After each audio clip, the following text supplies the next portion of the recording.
Поздрав, драги гледачи. Вечерашнава емисија ја започнуваме со Зоран Шапурич. Мислам дека сите го знаете, меѓутоа еве да представам дека го поканив како бивши министер за животна средина и сега предавач и професор на факултет, исто така екологија. Екологијата е на некој начин моја болна точка. Мислам дека ние сме земја која има природа и има што да понуди во смисла на туризмот. Моje прво прашање до вас би било што ви е асоциацијата, го кажам, туризам и Македонија? Па сега, добро кажавте, поздрав до вас и до гледачите на вашата телевизија. Јас би кажал дека природата е еден битен сегмент од животната средина, бидејќи животна средина е многу, односно екологијата е комплексна појава, но во секој случај природата е поврзана и со туризмот. Валоризацијата на природата сама, една од валоризациите е и туризмот. Да. Бидејќи ние природата, било кој сегмент, дали е вода, езера, реки или пак шуми, дрво, не ги валоризираме како што треба. Пример, еве, пред да предеме на туризам. Дрво не можеме да го третираме само како дрвна маса, па особено не денеска циркуларната, односно зелена економија и така натаму не подразбира третирање на дрво на таков начин, бидејќи треба да се земат и другите вредности. Јасно. Не само калорија, односно грејна вредност, туку треба да се земе која улога ја има дрвото во спречување на ерозии, во спречување во рекреативни, туристички и така натаму, така да тие се два неразделни синоними. Кога сме веќе кај дрвото, пожариве направија пустош по Македонија, можам да речам. И таа дрвна маса која е изгорена на некој начин и треба доста време да се обнови. Многу време треба, тоа десетици години. Во секој случај тоа е деценијски проблем. Значи, мислам дека прво треба превенцијата да се зголеми и откривање, детекција, сега имаме дронови и така натаму, рана превенција и така наречен тој менеджмент. Меѓутоа и самата посветеност на противпожарна заштита мора да биде многу голема.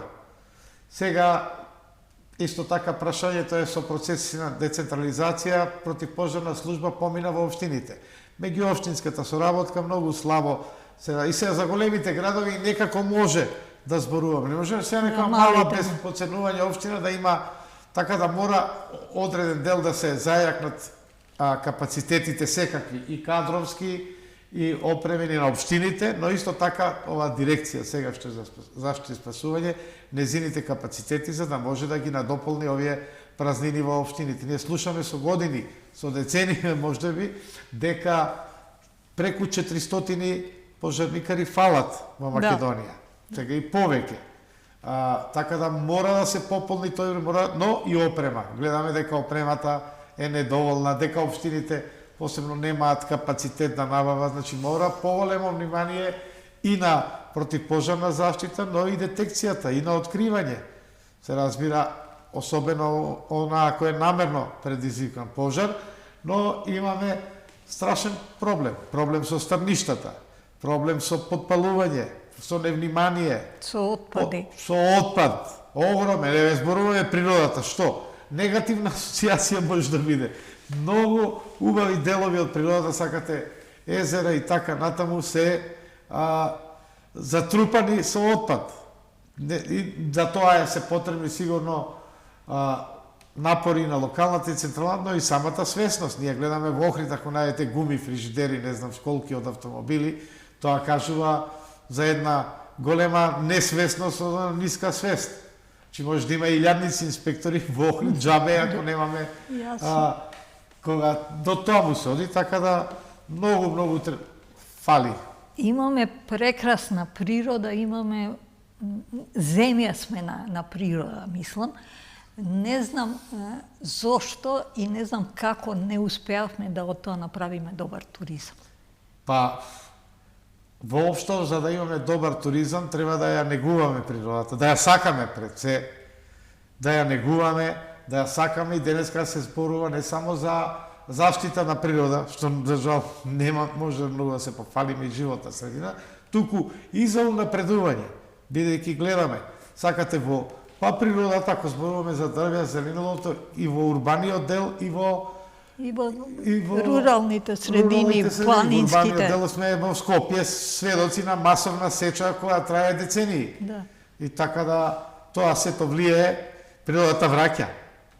Преку глобално затоплување, преку големи и на макроплан, најтопел јуни и јули имаме после 100 години во Европа, а исто така и во Македонија, но исто така во Скопје уште повеќе ради самата така да имаме бели дробови на Скопје водно, кое што е заштитено на ниво на град, кое што вистинско богатство, сите зборуваме бели дробови, а гледаме изминативе години до каде се не отиде таа градба, до и се проширува, и уште ако се проширува, мислам, тоа е најстрашно. Тоа е најстрашно.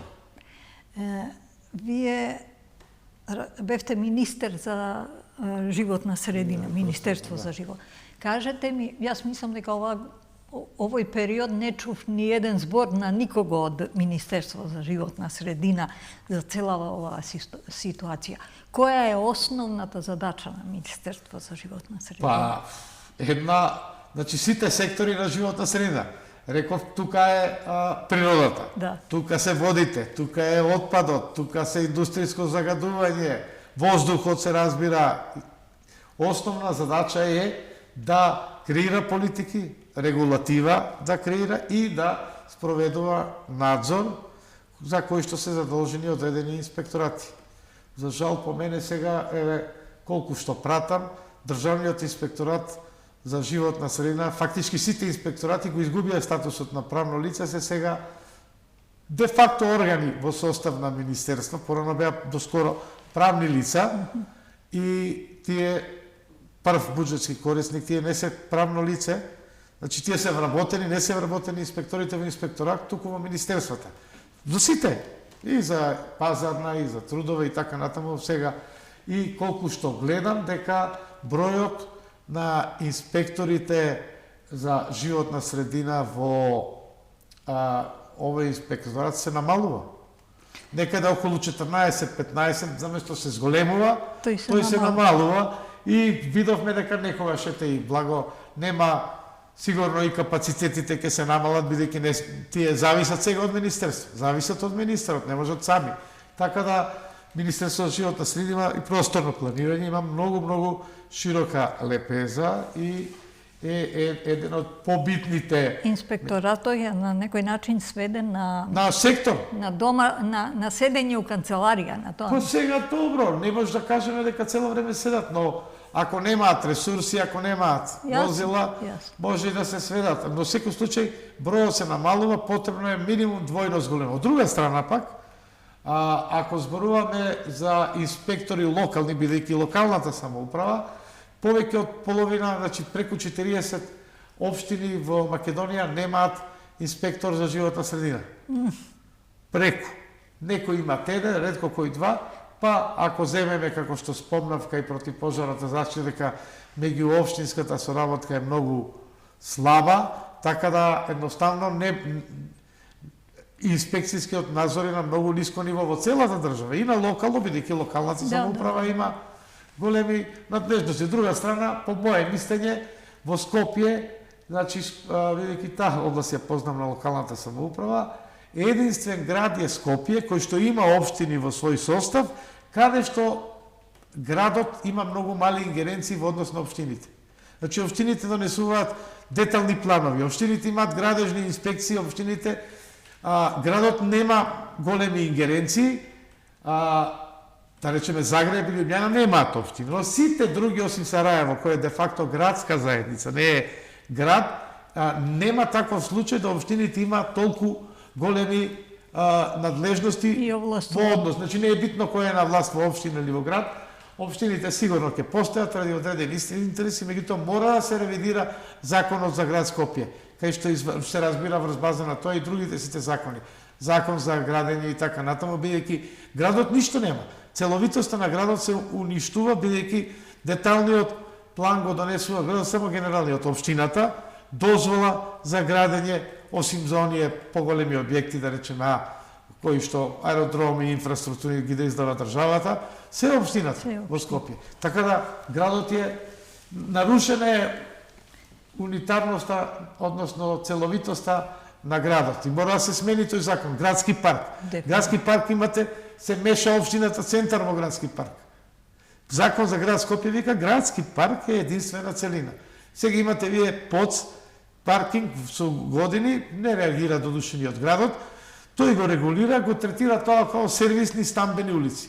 Не може градски парк е градски парк, посебно прашање дали може да се паркираат воопшто, не би ни требало, но еве така да и некои ингеренции меѓу општините и градот плюс не се доволно разјаснети, овие улици се отпадот, сакате трева и така натаму на градот, овие на ова, така да сето малку по малку допринесува до една многу негативна или неповолна состојба. Да станеме град на ѓубриште. Ако зборуваме за природата, животна средина неразделно врзана со природа и така да мора да имаме тој однос. Еве водно треба да е култно место на Скопје. Треба да го сакаме. Сега баш денеска ме прашува случајно на улица, вика дали треба да се градат кафани, ресторани, викам не треба, претрупано е. Не треба можеби со возила, но еве треба жичара од кај Кочо Рацин да се продолжи, така да има еден начин да се посетува водно кој што нема да пешачи. Пред да почнеме со разговорот, ви покажа фотографии од Словенија во кои се направени во шумите тие школки или уши, како да се ужива во мирот и во звукот на природата. Немаме искористени тие работи. Македонија е богата со за такви работи. Националните паркови во Словенија, видете ги. Еве кај нас имаме, али не доволно се искористени тие потенцијали. После 2005-та... И недоволно се стопанисува добро со нив. Ви кажав, јас си спомнам пред емисијата дека националните символи, јас бив иницијатор 2005-та тоа не го знае. Мечка која што е заштитена, Галичица со рис и ден денеска се тие символи стојат. Тогаш лично јас по искуство од Франција. Мене лично јас се работував со Јасен и секое спомнување нема секој ден да помине да нема некаде да гори. Јасен е богат со флора и фауна од ендемски врсти и мене постојано ми е, кога ќе прочитам дека има пожар, мислата за стоболките. Нешто што... Сите ни е, и за природата, и за луѓето, и сите ни е, затоа што тоа не може да се надокнади со децении. Нешто што растело со децении, или тука, ако зборуваме за дрвјата во Скопје, со децении растели, одеднашка грмушки гледаме, као се задоволил законот за градско зазеленило, што нема врска, мислам, чисто се изигруваме со природата, и во урбани, и во рурални средини, така да многу малце, но и ние треба, како граѓани, сите да ја сакаме и да се грижиме за природата, бидејќи таа враќа. Ерозиите исто така, шумите влијаат на ерозии. Ние гледаме дека имаме, често имаше пред 10 години во Велешко, Ми рековте дека предавате екологија на факултет. Кажете ми како студентите и дали доволен број, дали доволен интерес има и што значи да се посветат на екологијата. Еколошко право, предавам и екологија, еколошко право или еколошка правда денеска се зборува доста кај нас, меѓутоа за прв пат уште 2003 година Универзитетот Американ коледж го воведов курикулумот 2004 на еколошко право и еколошка правда. И денеска гледам веќе се изучува на повеќе правни факултети, меѓутоа уште не е доволно тоа. Пример е, едно време предавав и доста на Академијата за суди и обвинители, многу малце се посветува внимание на тоа. Судовите, ако зборуваме за природа и за екологија, мора да има специализација, како што постоја, значи, барем на ниво на апелационо подрачје Скопје, Штип, Битола, Гостивар, мора да има барем едно оделение за животна средина, бидејќи тие се специфични работи. Да, дефинитивно. Моја болна точка, која не можам да не ја спомнам, е матка. Таја во еден споменик на природа, на флора и фауна од тропски период, едноставно се сведе на толку нарушување на таа природа да душа ме боли искрено. Точно, и со градби, и со ова, не знам дали се легални или нелегални, а во секој случај матка е богатство исто така на Скопје. Основното богатство кое е лани поминав, видов дека огромен број на туристи, посебно од соседството, од Косово, од Србија, но Албанија и овие од Турција, кои доаѓаат во Скопје и во Охрид, матка им е сигурно дел од таа туристичка понуда, неколку часа поминуваат на матка. Едноставно, таму нема водич. Нема некој да им насочи Нема, што осим е. некои локални групи ако имаат свој водич, да. Не може да ја осетат вредноста. Едно е да видиш со око, друго е да чуеш да чуеш незиното богатство. Матка е навистина големо богатство. Меѓутоа еве години поминуваат, постојано се вели дека ќе се стави управител таму, дека ќе се води сметка околу тоа. Па се зборува со децении, не со години, дека некој ред ќе се стави. За жал, гледаме дека често пати дури ова имам премногу отпад, не се собира, а тие убавини се навистина По мене тоа голема е природна вредност, па и економска. Туризмот е економска категорија.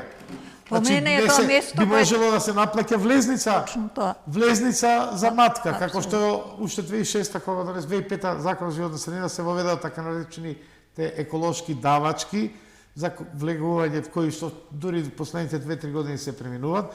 Матка би требало влезница да се наплаќа. Секако, јасно. Да се посети едно такво уникатно место, уникатно споменик на природата би морало и влезници да се и тие се разбира не само да се собираат, тие средства да се вложат во одржување и напредување на ова, така да морам да напоменам дека Македонија има големи богатства, преку 150 водопади, преку 500 пештери, колку имам информации, и јами, дека има убави реки, каньони, едноставно планини кои можат и лете и зиме да се користат.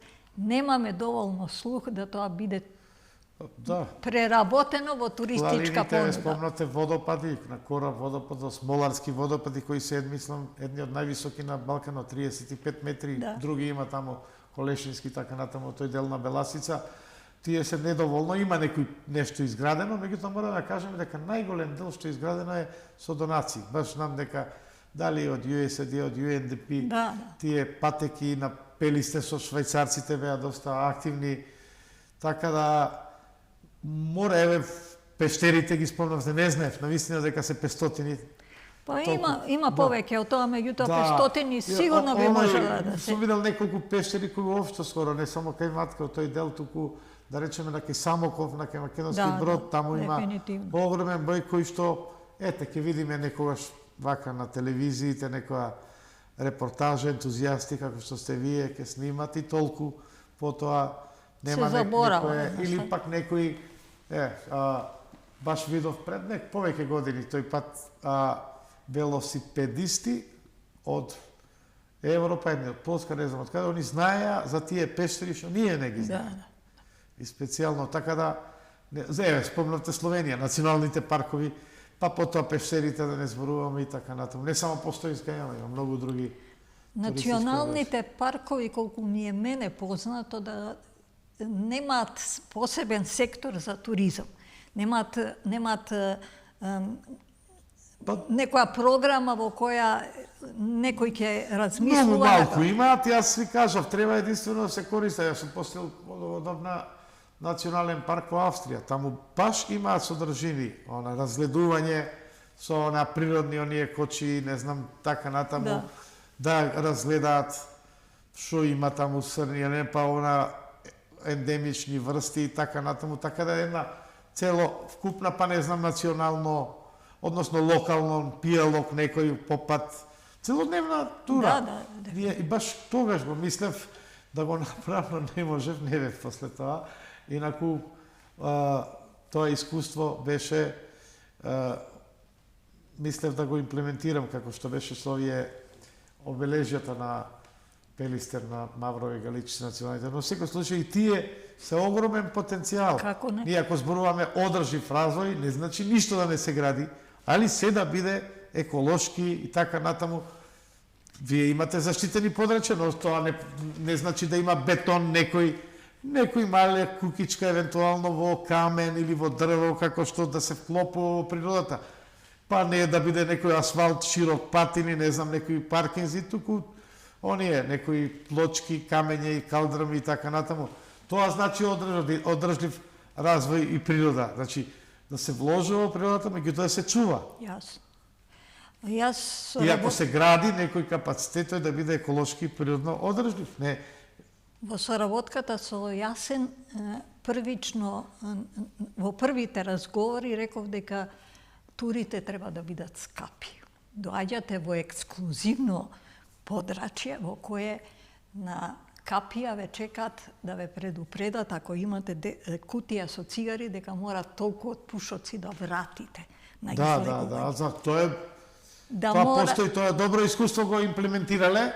Да мора да има нивни водич, локален, ни напред и назад, кој ќе ја каже приказната за Јасен. И да ја каже и да се грижи за безбедноста. Од друга страна, нели е познато како место каде доаѓаат ловџи, месото ние поише така го доживуваме, кај нас се месото се наплаќа при ловот, а после исто на тие што го посетуват, ручекот е ловечко месо кое пак повторно се наплатува. Значи има можности да тоа функционира како треба. Дека кај нас ловниот туризам има некој напредок, не сум толку во тек, меѓутоа мислам дека ова со агенција за туризам не е добро што се спои со министерство, дека требаше моје лично мислење да си остане посебен орган, иако капацитетите не се градеа многу во последната деценија. Не зборувам ова или она власт многу малце, претежно тие се занимаваат со сајмови, со промоции. Ама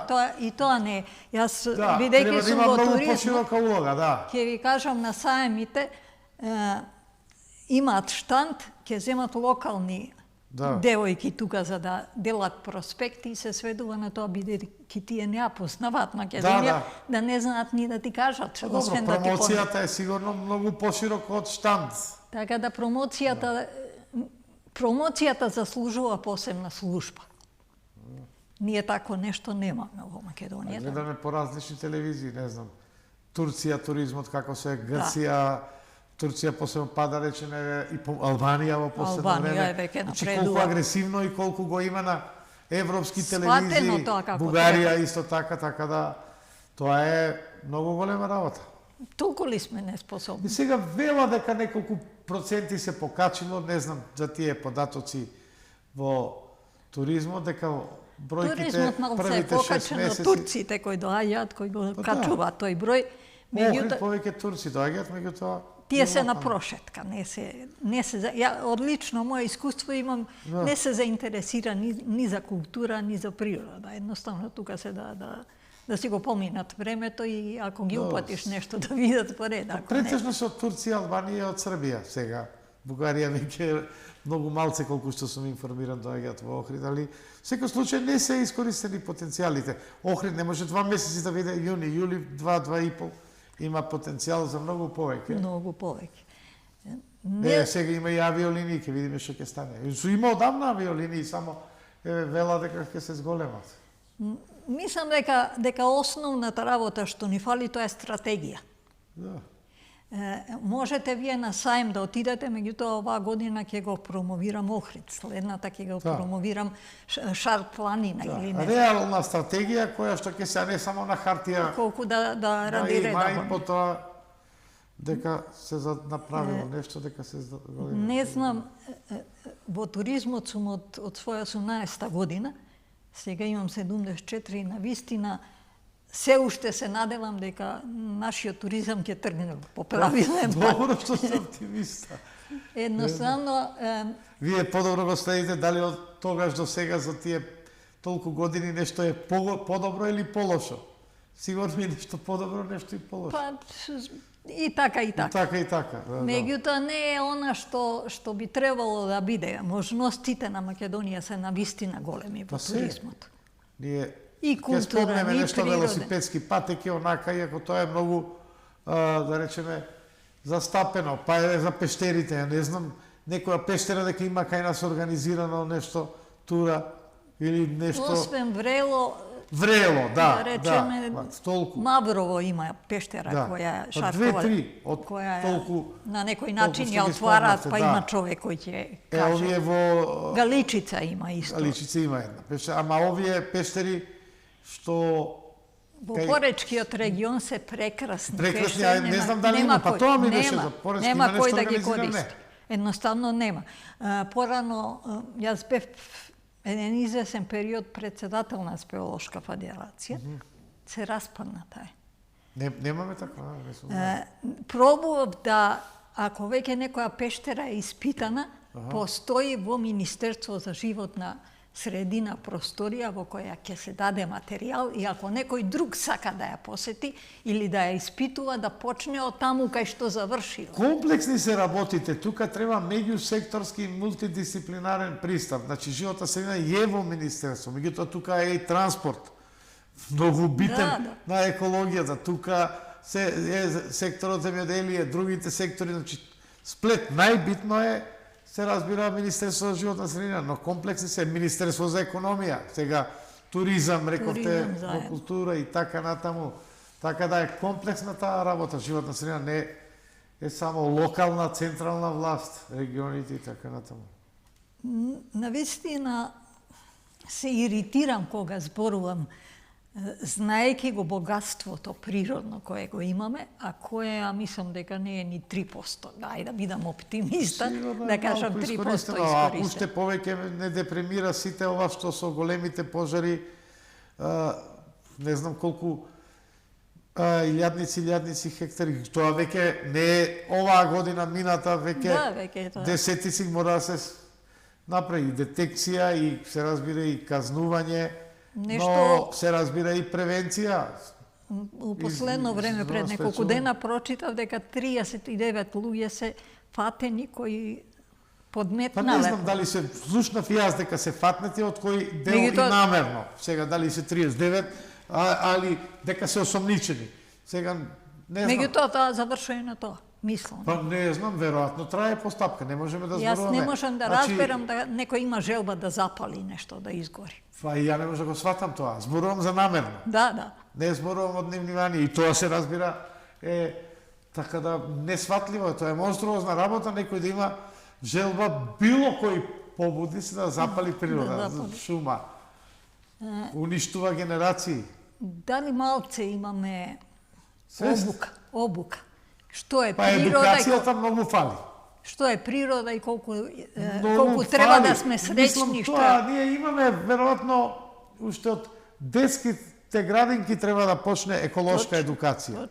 Се до, да не кажам до, не само до дипломски и постдипломски, се до завршни студии, значи мора да се изучува по мене предметот животна средина или екологија, еколошкото образование мора да биде од...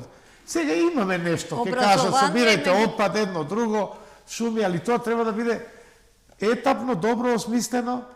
И посета на природа. И посета, за да видат, се разбира дечињата. Одат, али не е да тоа. Да сватат што е тоа. Туризам е, ако збориме за екотуризам, тоа е исто така врзан со културните вредности.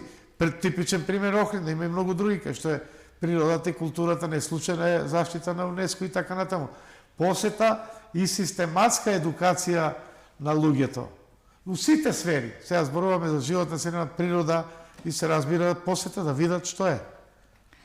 Основно, па ја мислам дека во тој поглед љубовта кон природата поинаку ќе се. Тоа едукацијата еколошка треба од мали да баш да ја негува љубовта и почита према животната средина, према природата.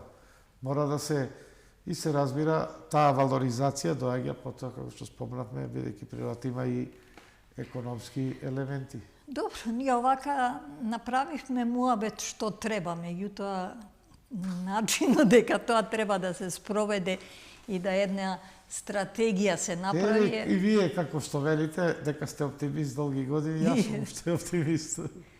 Па изгледа дека тој оптимизам малце ќе ни помогне да нешто се направи. Да, веројатно некој треба да размисли дека имаме... Јас ви кажав, многу е битна еколошка едукација према природата и према животната средина. Значи, мора да се научат не само да ја познаваат, да ја чувствуваат, туку и да ја сакаат, и тоа се учи. Ма не само тоа. Од најмала возраст па се до еколошка едукација, односно едукација за треба да се учи и љубовта према природата, да се насочува. А тоа е исто така едукација. И некој едукација. последен чекор дека од природата може да се живее. Да. Дека можеш да ја... Па, значи, мора да се почитуваат и да се користат тие рационално ресурси. Значи, ние, за жал, веќе имаме ова негативна со пожарите, многу е оштетено. Би можеле некој раз да оствоим, не е само со рударство, ние гледаме се спречија за среќа овие работи, но зборуваме се за рударство, за каменоломи. Преплавена е Македонија со каменоломи. Буквално планините се урнуваат, тоа ќе има големи последици врз ова. Значи, ако зборувате вие за економски раст, може да имате краткосрочен цела шума да исечеме. Па 2, 3, 5 години да имаме некој, ама после што правиме?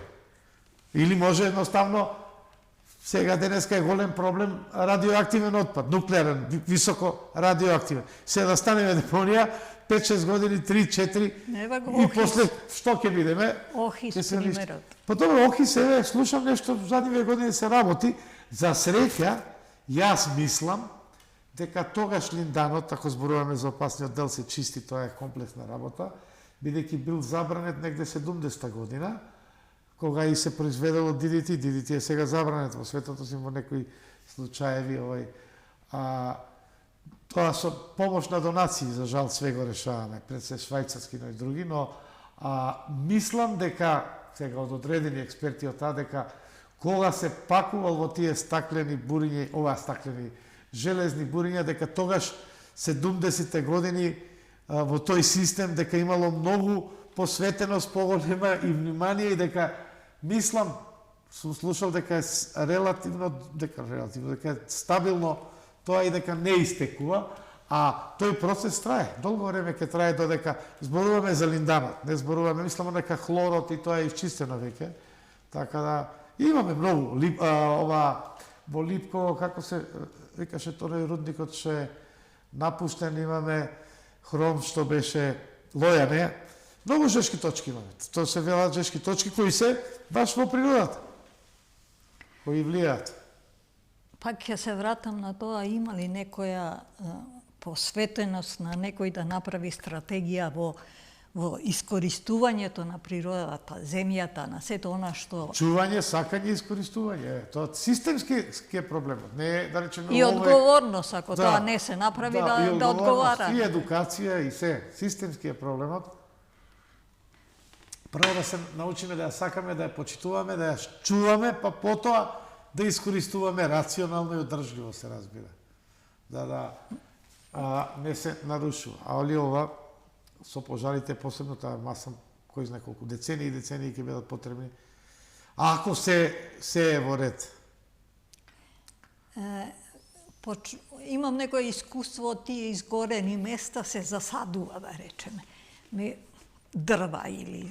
Меѓутоа, тие садници толку се користеа и за огрев тие, као суво дрво, квалитетно, што исто тоа сега гледам дека вела дека се преземат мерки и се разбира никако да се користи тоа место за градба. Треба, како е многу земји, тој Грција, Шпанија, дека опожарените површини никако не може да бидат место за градба.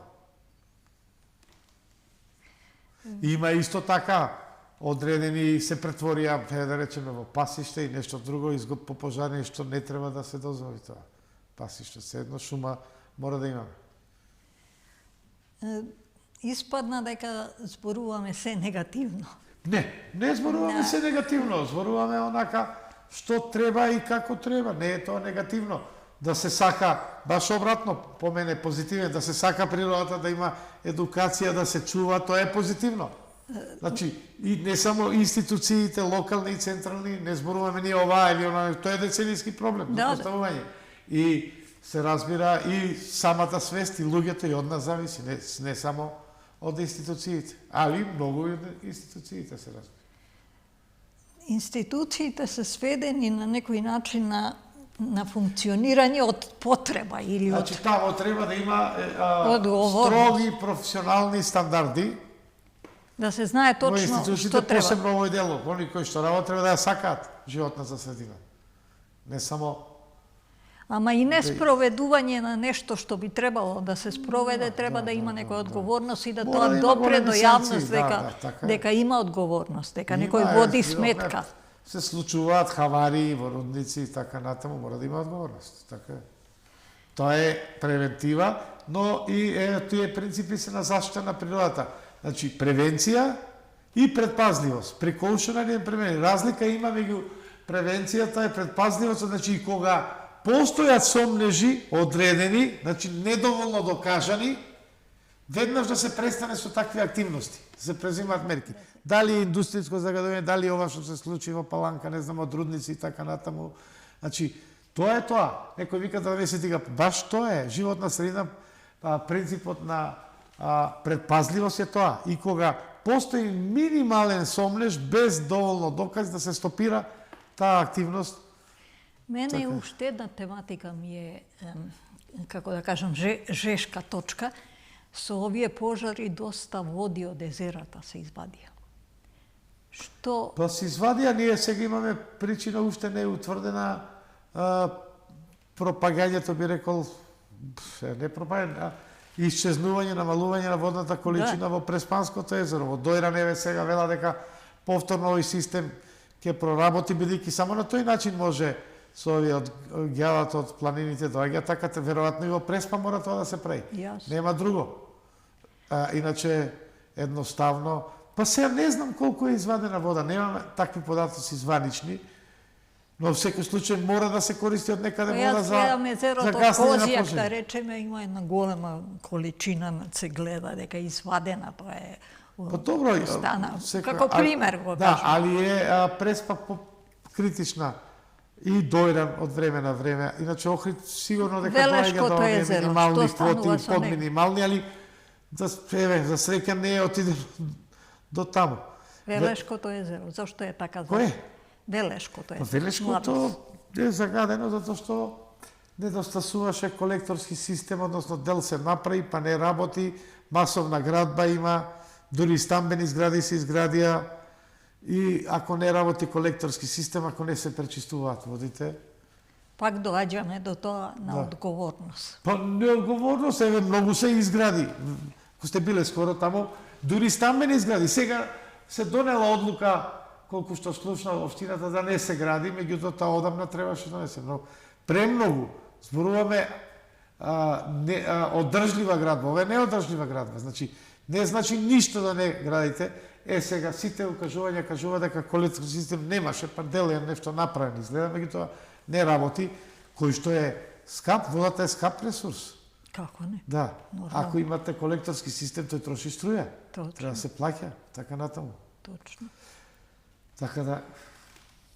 Охридското езеро е на некој начин, исто морам да го спомнам, нешто што мислам дека полека несоодветно го губиме. Па не знам дали го губиме, али не соодветно го управуваме. Не го почитувам исто. Ако видите дека внатре се наоѓаат гуми, не знам што овие ентузијасти, нуркачи што се наоѓаат машини за машини, не знам што, и тоа со години. Не, да речете инцидентно се случило, значи апсолутно не се однесува. Ако видите покрај Охрид големи депонии, покрај езерото на 100, 200, 300 метри, на 50 метри, диви депонии. Сигурно е до институциите, меѓутоа и дека граѓаните нема свесност дека ни од туристите, Значи треба туризмот, значи едукација на туристите, еколошка едукација не само на посетителите. Да, меѓутоа и веројатно. Помнате јасен како се практикува, што е добра практика со нивни водич, со... Едноставно, добро, тоа е на некој начин заштитено подрачје, па веројатно поради тоа е дојдено до тоа. Меѓутоа, она што еве, низ целиот овој муабет го правиме, е нешто што или не сме свесни дека имаме природа која ја нема и многу други би И ја дека посакале ја губиме, да, не и сме дека доволни ја се. губиме и дека од шумска површина до други вредности, така да рековме, природата има многу вредности. Ерозија, рекреативна, културна, убавина, духовна, секаква вредност. Не е само, ние ако зборуваме за дрво, еве дрво, не е тоа дрво, само дрво. Како огремно или не знам за производство на хартија и така натаму, треба да се земе вредноста која е на дрвото, голема. Па, еве, вие рековте, спомнавте животните кои се поставени на символите, влеговите, на символите. паркови, да. Меѓутоа, освен тој символ, тој национален парк има многу други кои вредат. Па не знам сега, не Многу сум малце се- Иначе Пелистер тогаш со помош на швајцарската влада се изградија многу патеки, видиковци и така натаму почна, мислам дека долго време се запоставих дека е колекторскиот систем тогаш 2006 почна, па се прекина, мислам дека привршува, не сум сигурен. Иначе немаше воопште колекторски систем, системот на отпадни води пред неколку години почна за среќа после долга пауза да се гради, така да Пред националните паркови исто така тука добро со помош на тие станции тоа и во сите, значи и населението да се едуцира, да види дека има други бенефити и можности, екотуризмот и така натаму, не само се разбира, тие гледаат мештаните локалното, сега не можеме дрва да сечеме, па не може таму, но имаме случаеви каде што и во национални паркови се сече, као санитарна, као оние коридори кои се преголеми и така натаму. Ја пред неколку години имам искуство со динарски паркови. Тоа беше еден проект од странциве, нормално финансиран, во кој требаше да се научи вредноста на паркот, да се начините беше како точно тие шанс, да функционираат едни со други. И морам да кажам дека освен Пелистер, овие други не беа многу се интересира. Имаше нешто, али многу малце, сега И тоа замре. да. За жал, едноставно не Па успеа. не можеме се да чекаме од донациите, па дојде ковид, па се Ма не, има една друга друга работа, што донацијата, додека е донација, е после активна. И после за сите сфери, да. Ние сме за жал на крај. Брзо ми помина времето, муабет Добро. има уште многу. Драго ми беше мене. Уште еднаш ќе ви се заблагодарам Благодарам многу и вама, што каналот на дојдете вашата телевизија. да направиме таква една емисија, еден разговор. Јас чисто, како што сум ентузијаста и верувам дека Македонија ќе има туризам, верувам се уште и останува дека Да. И екотуризмот, да. дека екотуризмот ќе биде во некое догледно време дел од туризмот на Македонија. Благодарам. Драги гледачи, тоа беше се за денеска. Се надевам дека не ви оставивме лош впечаток, бидејќи во голем дел од муабетот кажавме она што е негативно и како Час. едноставно се одвива без некоја контрола.